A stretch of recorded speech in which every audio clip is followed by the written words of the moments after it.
The digital thermostat on the wall hissed, the numbers climbing toward 100 degrees as the heavy oak front door slammed shut with the mechanical thud of industrial steel bolts. Emma lunged for the handle, but a searing jolt of electricity threw her back, her palms smoking with the smell of scorched skin. From the hidden speakers in the ceiling, a distorted, familiar whisper began to crawl through the room, calling her son's name in a low, rhythmic baritone that seemed to vibrate the very floorboards beneath their feet. Outside, the sun was still shining on the West Virginia hills. But inside, every window was being swallowed by reinforced metal shutters sliding down from the eaves. As the house plunged into a suffocating, artificial twilight, a tiny red light flickered to life inside the eye of a decorative wooden owl on the mantel. Emma realized with a jolt of terror that the walls weren't just closing in. They were watching. Somewhere in the dark, a cooling fan whirred to life, and a screen flickered on, broadcasting a live feed of her own panicked face to an audience she couldn't see. Gravel crunched beneath the tires of the aging SUV as Emma Caldwell finally cut the engine. The silence that followed felt heavy, a sudden absence of mechanical hum that allowed the sounds of West Virginia to bleed into the cabin. The air here smelled of sharp pine needles and the damp, sweet rot of fallen leaves, a scent that filled her lungs and pushed out the stale, recycled breath of the city they had left behind. Beside her, Leo didn't wait for an instruction.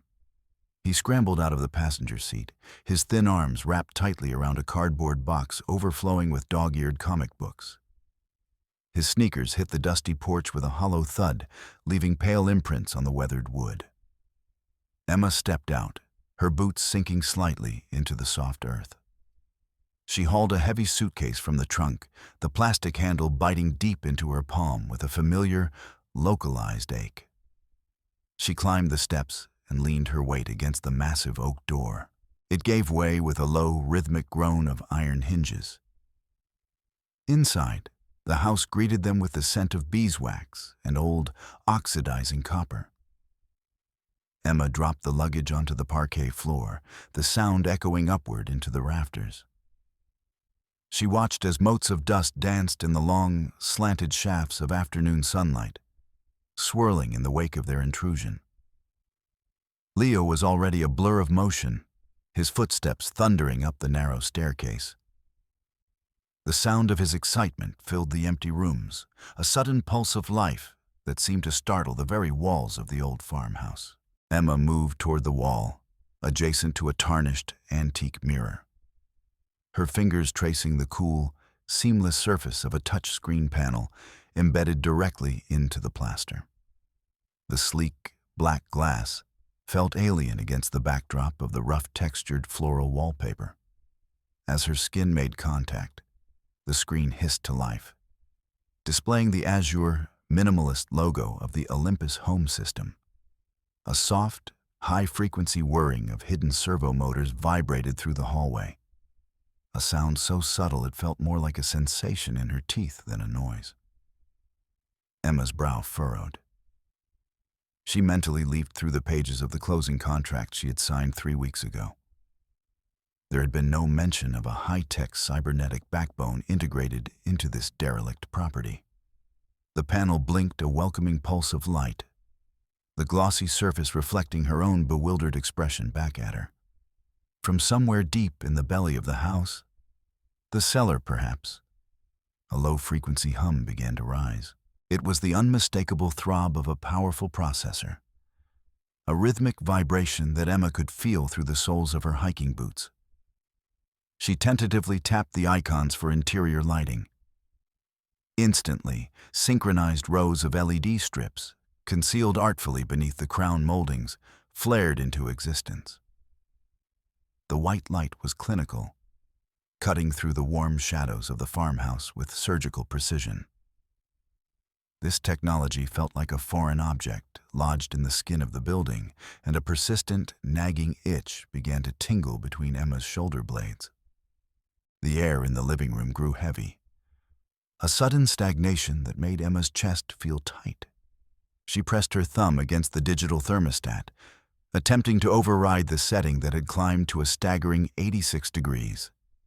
The numbers on the liquid crystal display flickered for a fraction of a second, but instead of dropping, they began a frantic, upward climb. 90, 95, 100. Deep within the walls, a series of relays tripped with the rapid-fire sound of a metallic heartbeat. From the iron ventilation grates near the floor, a blast of scorched, bone-dry air erupted. Emma felt the moisture vanish from her skin, replaced instantly by beads of sweat that broke across her forehead and tracked stinging paths into her eyes. She mashed the reset button with increasing force, but the sensor remained unresponsive, the plastic casing growing hot enough to sting her fingertip.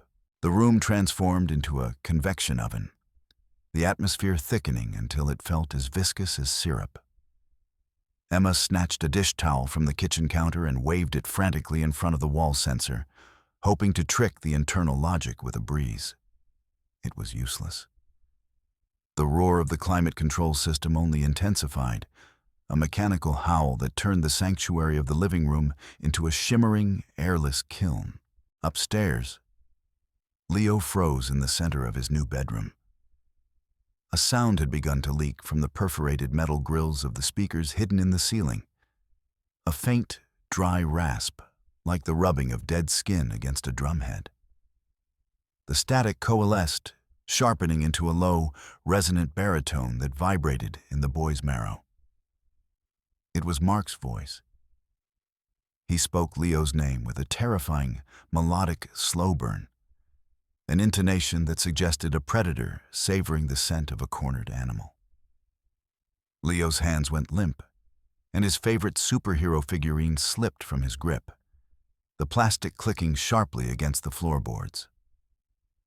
The voice, distorted by a layer of digital interference, seemed to expand, filling every corner of the room, until it felt as though Mark was standing inches behind the boy's neck. Leo stumbled backward toward the door, his breathing turning into a series of shallow, whistling gasps. The very walls seemed to thrum with the frequency of that voice. Then, the voice broke into a metallic screech, a jagged electronic sound that dissolved into a burst of cold, synthesized laughter. Leo clamped his hands over his ears, squeezing his eyes shut. But the sound bypassed his palms, vibrating through his skull and saturating the air until there was nowhere left to hide. Emma heard the panic in Leo's muffled cry and sprinted toward the front of the house. She grabbed the heavy bronze handle of the main door and yanked with all her strength. The metal didn't budge. Above her head, a sharp, mechanical clatter echoed through the foyer, the sound of heavy-duty steel deadbolts slamming home. She watched in horror as thick, industrial-grade pins shot out from the doorframe, anchoring the oak slab into the stone masonry with finality. She turned and ran toward the large window in the dining room.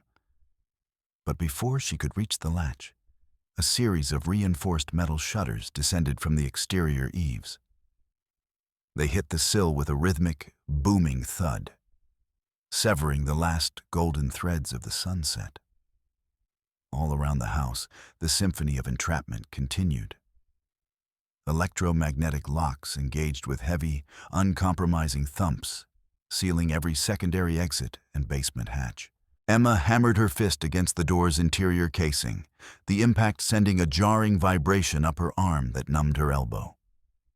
Every gap, every slit that offered a glimpse of the world outside, vanished behind armored plates. She stood in the sudden, artificial gloom, realizing the house had become a pressurized, windowless box that no longer answered to her touch. She fumbled the smartphone out of her denim pocket, her thumbs shaking as she tapped the emergency call icon. On the screen, where the signal bars should have been, a pulsing red cross appeared alongside the words, "No service." She ran toward the router perched on a side table in the corner. But the status lights were all frozen in a ghostly, dead white. Emma pressed the phone against the glass of the reinforced window, desperately hunting for a single decibel of cellular connectivity. But the device remained a useless slab of glass and lithium in her hand. When she pressed it to her ear, she heard only a monochromatic white noise that slowly pitched upward into a piercing, ultrasonic whine. A cold, suffocating dread tightened around her throat. A silent, invisible dome of frequency jamming had descended over the property, severing their connection to the rest of the human race. The digital vacuum within the house became a physical weight, stripping away her last hope for a cry for help. The chandelier in the living room suddenly exploded into a blinding, magnesium-white glare, forcing Emma to shield her eyes. A second later, the house plunged into a thick, ink-like darkness so absolute it felt tactile. Then the cycle began. Short, convulsive flashes of light that acted like a strobe. From the floor above, Leo's scream of terror was partially swallowed by the frantic crackle of electrical discharges leaping across the ceiling fixtures. The light pulsed in a manic, irregular rhythm, snatching jagged images out of the dark. The sharp corner of a table, the distorted, pale mask of Leo's face at the top of the stairs, the glint of the axe in the hallway. The air grew thick with the ozone-heavy scent of ionized oxygen and the acrid tang of scorched wire insulation. Emma reached out, her fingers brushing the wall as she tried to navigate toward her son. But a sudden flash of light burned a purple afterimage into her retinas, leaving her stumbling through a world of shifting shadows. The darkness felt predatory, pressing against her eardrums while the house shuddered under the weight of chaotic voltage spikes. As the light stabilized into a dim, sickly glow, Emma noticed a subtle, unnatural glint coming from the glass eye of a decorative wooden owl perched on the mantelpiece. She stepped closer, her heart hammering against her ribs. Hidden within the artificial pupil was a microscopic lens encircled by a ring of faint, red infrared diodes. On the central smart home terminal in the kitchen, a mosaic of video feeds suddenly unfurled across the screen. Emma saw herself from behind, a vulnerable silhouette in the center of the room. She saw Leo huddled in the corner of his bedroom, his knees pulled to his chest. In the upper corner of the monitor, a small icon pulsed with the words, "Live stream." The realization hit her like a physical blow. Mark wasn't just haunting them, he was broadcasting them.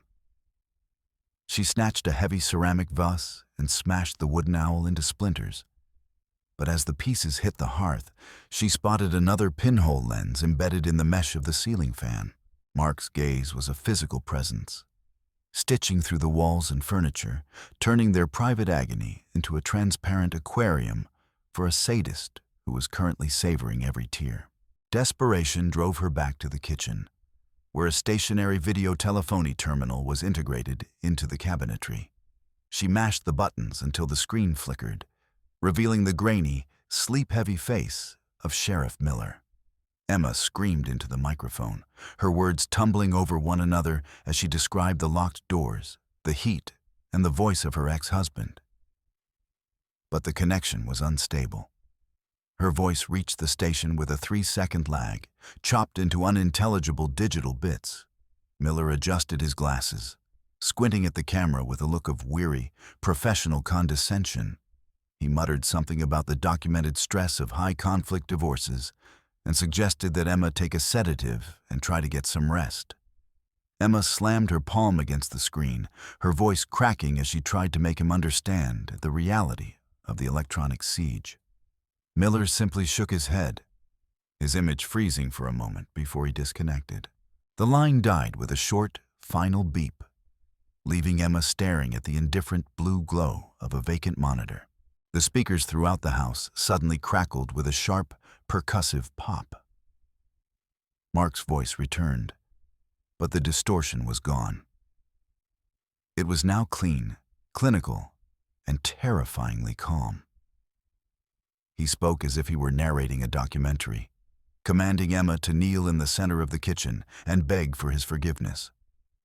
If she refused, he calmly explained, he would simply terminate the oxygen supply. Emma froze as she heard the distant, mechanical groan of the intake fans grinding to a halt. In their place came the high-pitched hiss of pneumatic dampers sealing the house airtight. Mark began a slow, rhythmic countdown, his voice lingering over the numbers with palpable relish. Within minutes, the air in the room felt heavy and spent, a dull ache beginning to throb behind Emma's eyes. Leo ran into the kitchen, his small hands bunching the fabric of her shirt, while Mark's voice continued to describe, with anatomical precision, exactly how the carbon dioxide would eventually put them to sleep in their high-tech tomb. Emma's fear hit a breaking point, transforming into a white-hot spark of defiance. She grabbed a heavy oak dining chair and, with a guttural scream, swung it with everything she had at the floor-to-ceiling panoramic window in the living room. Instead of the satisfying crash of breaking glass, there was a dull, rubbery thud. The chair bounced back with violent force, nearly knocking Emma off her feet. The surface of the window remained pristine, without so much as a hairline fracture on the transparent polycarbonate. She struck it again and again, pouring her rage into every impact. But the non-shattering plastic absorbed the kinetic energy, remaining cold and mocking. Through the clear barrier, she could see the distant, flickering lights of a neighbor's farm. A world of safety only a few hundred yards away, yet utterly unreachable.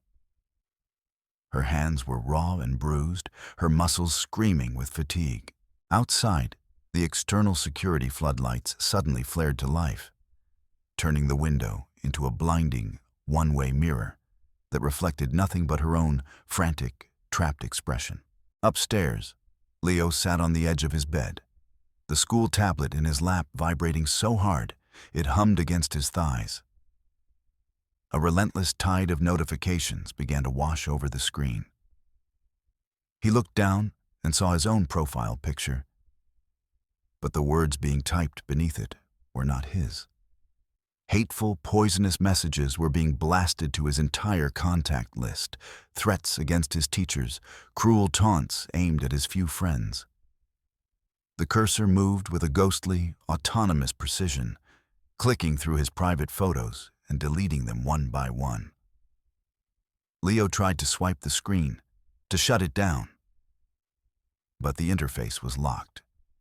A new window popped up, showing a live chat room where anonymous users were placing bets on how long it would take for him to break.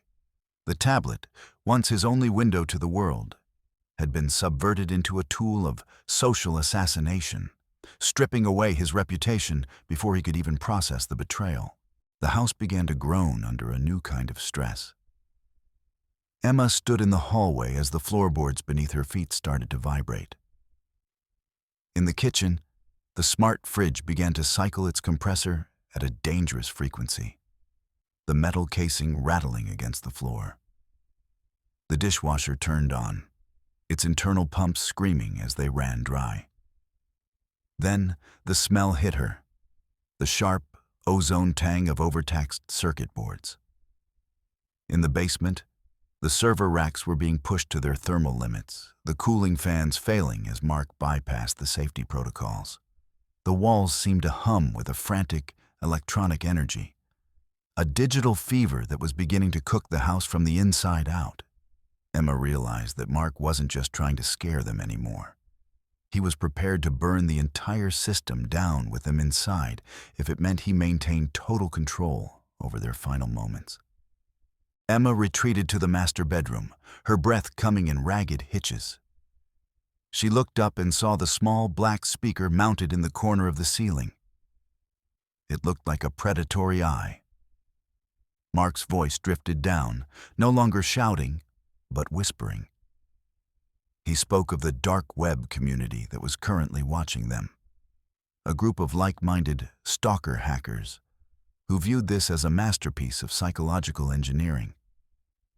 He told her that her struggle was being monetized, that every frantic heartbeat was a data point for his audience. The violation felt deeper than anything physical. The sanctuary of her bedroom had been stripped bare, turned into a stage for a global audience of voyeurs. Emma felt a wave of nausea. She realized that in Mark's world, they weren't people anymore. They were content. The pressure inside the house reached a new, lethal phase. Mark's fingers danced across a remote terminal miles away, and deep within the farmhouse's main electrical panel, a series of breakers began to pop with the sound of small-caliber gunfire. From the wall outlets in the living room, thin, rhythmic jets of bluish smoke began to curl into the air, smelling of scorched rubber and melting polymers. Emma watched as the pristine white walls began to blister and blacken around the electrical junctions. The air thickened rapidly, turning gray and acrid, triggering a violent fit of coughing that made her ribs ache. Inside the drywall, copper wires glowed a dull cherry red, causing the wallpaper to char and peel back in ugly, blackened strips. Every short circuit was accompanied by a jagged purple flash that seared into Emma's vision, while the house filled with a toxic, swirling fog. Suddenly, the metallic heads of the ceiling sprinklers rotated with a synchronized, heavy clank. But instead of the expected mist of cool water, a thick, amber-colored fluid began to spray across the oak parquet. Emma felt the sharp, chemical sting of kerosene and industrial accelerants hit her nostrils. The heavy, oily droplets drummed against the leather sofa and the antique furniture, leaving iridescent, shimmering trails on the wood. The floor beneath her feet became a treacherous, slick surface, and she had to grab the edge of the dining table to keep from sliding. The rain of fuel soaked into the area rugs, turning the room into a massive, dormant wick. The flammable mixture tracked down the walls, mingling with the sparks from the dying outlets to create a low, predatory hissing sound that promised an imminent inferno. Every digital interface in the house, from the kitchen's smart fridge to the bedroom thermostat, suddenly flared into a uniform, bloody crimson. Mark's face appeared on every screen simultaneously, his features distorted by jagged pixelation and a wide, triumphant grin. His eyes on the displays looked unnaturally large, devoid of any human empathy. Superimposed over his image, a series of bright red digits began to pulse, an aggressive countdown timer ticking away the seconds. Emma watched as the numbers shifted from nines to zeros in a blur of motion, while the speakers emitted a low, mechanical thumping like the beat of a heavy drum. Mark's silent lips moved on the monitors, savoring the raw terror etched into Emma's face as the countdown inexorably approached its final, lethal conclusion. Emma scrambled toward the stairs, but her path was cut off as the heavy door to the children's wing slammed shut with a deafening metallic crash. The electronic lock on the door began to vibrate with such intensity that orange sparks showered onto the carpet, burning small, smoking holes into the fabric. She grabbed the handle, but the metal was freezing. A sub-zero chill of a dead-bolted system that burned her palm. Between the door and the frame, a thick, impenetrable curtain of black smoke began to billow, completely erasing the hallway from view. Emma threw her shoulder against the door, but the electromagnetic lock held the slab with the strength of a bank vault. Behind the wall of soot, she could hear only the staccato snap of electrical arcs, separating her from Leo with a barrier of fire and suffocating haze. Leo was trapped on the other side, his back pressed against the locked door, his face buried in the crook of his elbow to filter the soot. The screen of his school tablet, now a direct conduit for Mark's malice, flickered with insane columns of scrolling code and red warning symbols. Mark's voice crackled through the tablet's tiny speaker, demanding that Leo input a complex, shifting sequence of numbers to unlock the room before the temperature became unsurvivable. The boy's fingers trembled as he touched the glass, but the numbers danced away from his contact, shifting positions every second. Leo let out a broken sob as the air grew hot and the tablet in his hands began to vibrate with thermal overload. Every incorrect entry triggered a sharp, agonizing beep that made him flinch, his sense of reality fracturing under the weight of the digital siege. In the midst of the smoke and the screaming alarms, Emma found a moment of cold, clarifying rage. She groped through the haze toward the small storage nook beneath the stairs where the previous owners had left a few rusted tools. Her fingers brushed against cold, heavy steel and the rough texture of weathered wood. She hauled out an old fire axe, its heavy head scarred with chips of faded red paint. The weight of the tool was substantial, a physical reality that grounded her in a way the digital interfaces never could. She gripped the handle, feeling the splinters bite into her palms, but the pain only sharpened her focus. The steel head caught the flickering light of the emergency strobes. Emma took a shallow, careful breath and raised the axe, ready to strike at the electronic heart of the house that had become their cage. She charged back into the foyer and with a primal scream, brought the axe down on the central Olympus terminal. The heavy blade bit deep into the center of the touch screen, and the expensive, reinforced glass shattered into 1,000 jagged diamonds. Emma swung again and again, feeling the steel crunch through the plastic housing and the delicate silicon wafers within. The screen beneath the blade bled black ink, Mark's distorted image flickering once before vanishing into a dead, dark void. Blue sparks showered her boots as she continued the assault, reducing the sophisticated brain of the house to a pile of twisted junk. With every impact, Emma felt the invisible threads of Mark's control begin to fray. She didn't stop there. She reached into the shattered remains of the panel, her fingers finding the slick, bundled nests of wiring. With a desperate heave, she ripped the cables out by the roots, bringing chunks of the internal circuitry with them. Green and blue sparks bit at her skin, leaving tiny, stinging burns. But she didn't let go. She hauled the flickering motherboards from their mounts and threw them onto the fuel-slicked floor. Mark's voice, still trying to leak through the dying speakers, began to stutter and warp, his threats dissolving into a meaningless, low-frequency growl before the last connection was severed with a final, dry snap. Emma moved to the hallway wall and used the axe to rip open a decorative access panel, exposing the main trunk of the house's cabling. The thick, multicolored wires were the veins of the system, carrying power to the locks and feeds to the cameras. She began to hack through them with the systematic precision of a butcher. The heavy steel head sheared through the insulation, and the sound of tearing metal filled the air. The lights in the hallway flickered and died, replaced by the pale, natural glow of the moon filtering through the rising smoke. With each swing, she felt the Olympus system dying, its grip on the doors and shutters failing as the power died. She put everything she had into a final, overhead blow, severing the primary power bus.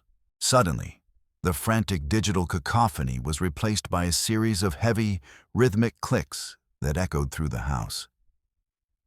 These were the sounds of the electromagnetic locks failing as their power source was cut. All at once, the steel deadbolts retracted into their housings. The heavy metal shutters on the windows began to groan, sliding slowly upward under the weight of their own counterbalances. Emma stood still for a heartbeat, breathing in the sudden silence, broken only by the crackle of a small fire in the corner. The massive front door drifted open an inch, and a thin stream of cool, night air, smelling of damp earth and freedom, pushed its way into the scorched hallway. She didn't waste a second. She smashed through the weakened door to Leo's room with two powerful swings, the wood splintering off its hinges. She dove into the smoke, found her son's small, trembling frame, and hauled him into her arms.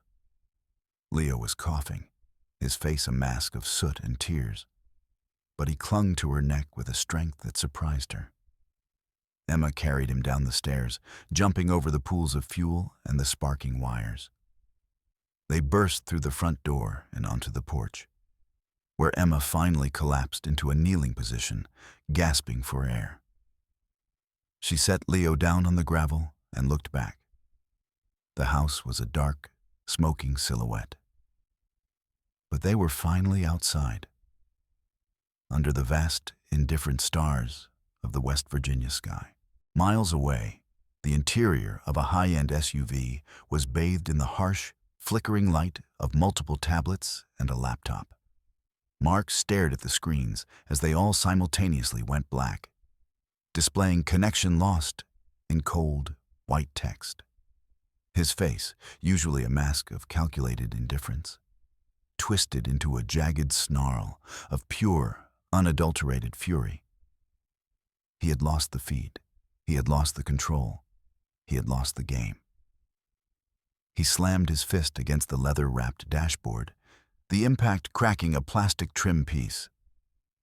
He didn't think. He simply jammed the vehicle into gear. The tires screamed as he pulled a violent U-turn, spraying a plume of dirt into the air. He gripped the steering wheel so hard his knuckles turned white, his eyes fixed on the dark horizon where the farmhouse lay. Two cones of harsh, clinical white light suddenly cut through the gloom of the driveway, illuminating the swirling eddies of smoke that drifted from the open front door. Mark's SUV roared up the gravel path, the engine a predatory growl that drowned out the sounds of the forest. He didn't slow down until the last possible second, the brakes screeching as the heavy vehicle skidded to a halt just feet from the porch steps. Emma stood her ground, shielding her eyes from the blinding halogen glare that turned the yard into a stark, high-contrast stage. The smell of hot brakes and scorched rubber filled the air. The engine continued to thrum, a low-frequency vibration that Emma could feel in her teeth, as the driver's side door remained closed for a long, agonizing heartbeat. Then, the door was kicked open with such force it bounced on its hinges. Mark stepped out, his breathing heavy and ragged, his expensive shirt damp with sweat and clinging to his frame. In his right hand, he gripped a heavy steel tire iron, the metal glinting with a cold, blue light. He looked nothing like the composed, intellectual man Emma had once known. His face was a map of twitching muscles and raw, jagged hatred.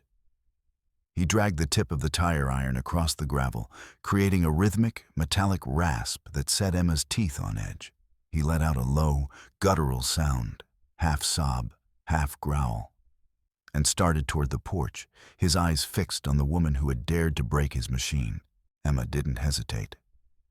She grabbed Leo by the shoulders and practically threw him into the narrow, earth-scented crawlspace beneath the porch decking. "Stay down," she hissed, her voice a sharp, commanding blade of sound. Leo scrambled back into the shadows, his eyes wide, disappearing behind the latticework. Emma then ducked back into the house, but she didn't go far. She pressed herself into the deep, soot-stained shadows just behind the heavy oak doorframe. She felt the weight of the fire axe in her hands, the wooden handle slick with her own sweat. She slowed her breathing, forcing her heart to settle into a steady, heavy throb. She listened as the gravel shifted under Mark's boots, the sound of his approach heavy and arrogant.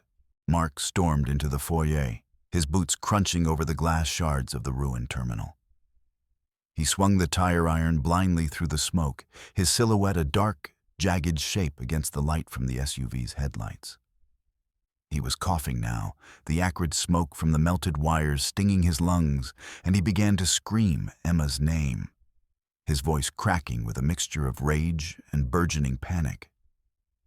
He tripped over a coil of severed cable, stumbling forward and nearly falling. He regained his footing, but he was disoriented, his senses overwhelmed by the darkness and the smell of fuel. He turned in a slow, frantic circle, the tire iron raised, but he saw only the empty, blackened husks of his technology. Emma moved with the silence of a ghost. She knew the exact geometry of the hallway, knew which boards were solid and which would betray her. She stepped out from the shadows behind him, her boots making no sound on the scorched parquet. Mark was facing the living room, his back to her, his shoulders hunched in frustration. Emma tightened her grip on the axe, her muscles coiling like springs. She could hear the wet, desperate sound of his breathing. The moonlight, filtering through the high windows, caught the edge of the axe blade. She was less than 6 feet away when Mark started to turn, his instincts finally screaming a warning. In a final, desperate act of habit, Mark reached into his pocket and pulled out a backup smartphone. The screen flared to life, a brilliant neon blue light that illuminated the sweat-slicked planes of his face. He began to swipe frantically, trying to trigger a last-ditch emergency strobe or a high-frequency alarm, anything to regain the upper hand. Emma didn't give him the chance. She stepped in and swung the axe, but not with the blade. She used the flat, heavy steel of the pole, slamming it directly into Mark's wrist. There was a sickening, wet snap of bone, and the sound of the phone shattering as it hit the floor. Mark let out a high-pitched shriek of agony, clutching his ruined arm to his chest as the phone's light flickered and died in a heap of debris. Mark stumbled backward, his heels catching on the edge of an upturned chair. He hit the wall hard, his face drained of color, appearing like a pale, terrified mask in the moonlight. Without the godlike power of his network, he looked small. A pathetic, broken man trapped in a world he could no longer manipulate. Emma stood over him, the axe held at mid-guard, her eyes cold and unwavering. He tried to swing the tire iron with his good hand, but the movement was slow and telegraphed, a desperate flail of a man who knew he had lost. He slid down the wall until he was slumped against the door of the small pantry, his eyes wide with the realization that he was no longer the one holding the leash. Emma lunged forward, a decoy movement that sent Mark scrambling backward into the narrow, dark confines of the walk-in pantry. As soon as his boots cleared the threshold, Emma grabbed the heavy oak door and slammed it shut. She didn't rely on a keypad or a remote server. She reached for the massive, hand-forged iron bolt and shoved it home. The metal slid into the heavy staples with a solid, final thud that vibrated through the wood. Mark threw his weight against the door, screaming and clawing at the boards. But the century-old oak didn't even shiver. Emma leaned her forehead against the cool grain of the door, listening to the muffled, impotent sounds of his struggle. Finally safe behind a barrier of simple, honest wood, she reached into her back pocket and pulled out the old, battered flip phone she had kept as a backup. A device so primitive it was invisible to Mark's sophisticated tracking. She flipped it open, hit the record button, and held the tiny microphone against the pantry door. Inside, Mark was unraveling. He began to shout about his dark web subscribers, bragging about the money he had made from their terror and detailing exactly how he had planned to finish them. Every word, every confession of stalking and attempted murder was captured as a clear, digital file on the phone's internal memory. Emma stayed silent, letting the man's own ego and rage build the case against him. Second by agonizing second. A few minutes later, the dark tree line at the edge of the property began to pulse with a rhythmic, artificial light. The sound of a siren, distant at first, grew into a piercing, multi-tonal wail that tore through the quiet of the valley. Sheriff Miller's cruiser roared up the driveway, its tires spitting gravel as it skidded to a halt behind Mark's SUV. The swirling red and blue lights turned the smoke-filled house into a chaotic, strobing nightmare. Miller was out of the car before it had even stopped rocking, his service weapon drawn, his face a mask of professional alarm. He saw Emma standing on the porch, the axe held loosely at her side, her face illuminated by the flickering emergency lights. And he finally understood the gravity of the call he had dismissed. 2 deputies moved into the house and emerged minutes later, dragging a handcuffed Mark between them. His head was bowed, his shirt torn, and he looked smaller than ever in the harsh glare of the police floodlights. Emma walked down the porch steps, her hand firmly gripping Leo's. She approached Sheriff Miller, who was watching Mark being loaded into the back of a transport van. Without a word, she handed him the small, cracked flip phone. Miller took it, his expression a mix of shame and grim determination as he pressed the play button. As Mark's recorded voice filled the air, Miller looked up at Emma, a silent apology in his eyes. He realized that the woman standing before him had done more than just survive. She had dismantled a monster with her own 2 hands. A month later, the only sound in the small, sun-drenched cottage was the steady, rhythmic pop of a real wood fire. Emma leaned forward and poked at the embers, the warmth of the hearth a soothing weight against her skin. There were no sensors here, no hidden cameras, no smart locks. Leo sat on the thick wool rug nearby, deeply immersed in a book, his face finally free of the haunted tension that had defined his last 2 years. On the small wooden table lay a copy of the local paper, its headline detailing the federal indictment of Mark Caldwell and the tech firm that had developed the Olympus software. Emma took a slow sip of her tea, the steam rising in the quiet air. In this house, the lights only came on when she flipped a physical switch, and the only eyes on her were the honest, loving eyes of her son. They were finally, truly, alone.